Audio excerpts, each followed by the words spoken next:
'దృశ్యం 3' ఈ సినిమానైతే చూడడం జరిగింది. ఈ సినిమా అయితే నాకైతే పర్లేదనిపించింది. అంటే మరీ సూపర్, బ్లాక్ బస్టర్ అని చెప్పలేం కానీ బానే అనిపించింది. ఈ సినిమాలో 'మోహన్ లాల్' అయితే చాలా బాగా యాక్టింగ్ చేశాడు. ఈ సినిమా వచ్చేసి తెలుగులో కూడా డబ్బింగ్ అయింది.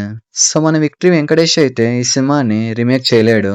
ఎందుకంటే ఈ సినిమా వచ్చేసి తెలుగులో డబ్బింగ్ అయింది. అయితే ఈ సినిమా పైన నా రివ్యూ తెలుసుకోవడానికి ఫుల్ వీడియో చూడండి. టాపిక్ దగ్గరికెళ్ళే ముందు మీరైతే ఒక లైక్ ఏసుకోండి. అలాగే సబ్స్క్రైబ్ చేయండి. సో, టాపిక్ దగ్గరకొచ్చేస్తే ఫస్ట్ హాఫ్ అయితే నార్మల్‌గా ఉంది. కానీ సెకండ్ హాఫ్ మాత్రం చాలా బావుంది. మనమందరం వెంకటేష్‌ది 'దృశ్యం' మూవీ అయితే చూసే ఉంటాం. ఆ సినిమాలో మర్డర్ చేయడం వల్ల కేసయితే అవుతుంది. సో, ఫస్ట్ 2 సినిమాల్లో అయితే ఆ కేస్ నుంచి తప్పించుకుంటాడు. తన తెలివితేటలతో పోలీసుల నుంచి తప్పించుకుంటాడు. అయితే 'దృశ్యం 2లో' ఆ కేస్ అనేది అయిపోయిందేమో అనుకుంటారు. కానీ ఆ కేస్ అనేది అప్పుడే అయిపోలేదు. ఆ కేస్‌ని మళ్ళీ ఓపెన్ చేస్తారు. ఈ 'దృశ్యం 3' మూవీలో మీడియా వాళ్ళైతే ఆ కేస్‌ని మళ్ళీ ఓపెన్ చేస్తారు.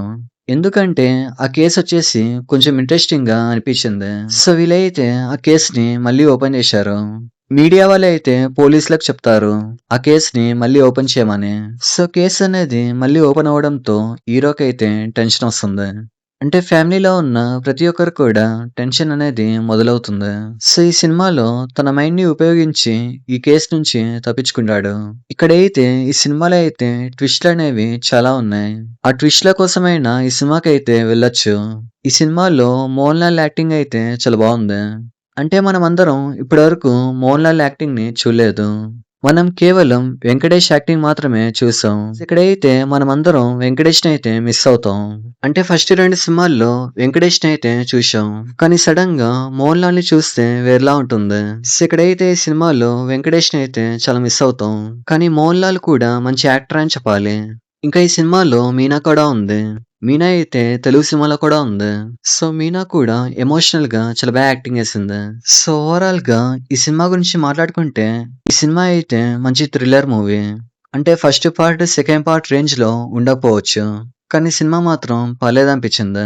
ఈ సినిమాలో మెయిన్ ఏంటంటే మ్యూజిక్ అని చెప్పాలి. అంటే ఆ మ్యూజిక్‌తో టెన్షన్ అనేది క్రియేట్ చేస్తాడు. ఇక్కడైతే మ్యూజిక్ ఎవరిచ్చారో కానీ అతనికైతే క్రెడిట్ ఇవ్వాలి. ఇలాంటి టైప్ ఆఫ్ మూవీస్‌లో మ్యూజిక్ అనేది వర్కౌట్ అవుతుంది. ఇక్కడైతే ఈ సినిమా వచ్చేసి తెలుగులో ఉంది. అంటే తెలుగులో డబ్బింగ్ అయింది.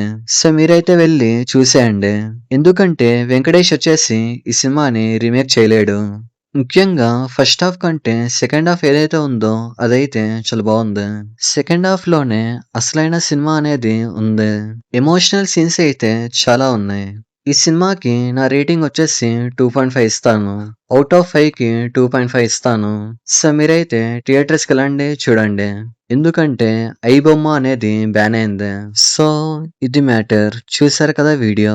ఇలాంటి మరిన్ని వీడియోస్ కోసం లైక్ చేయండి, షేర్ చేయండి, సబ్స్క్రైబ్ చేయండి.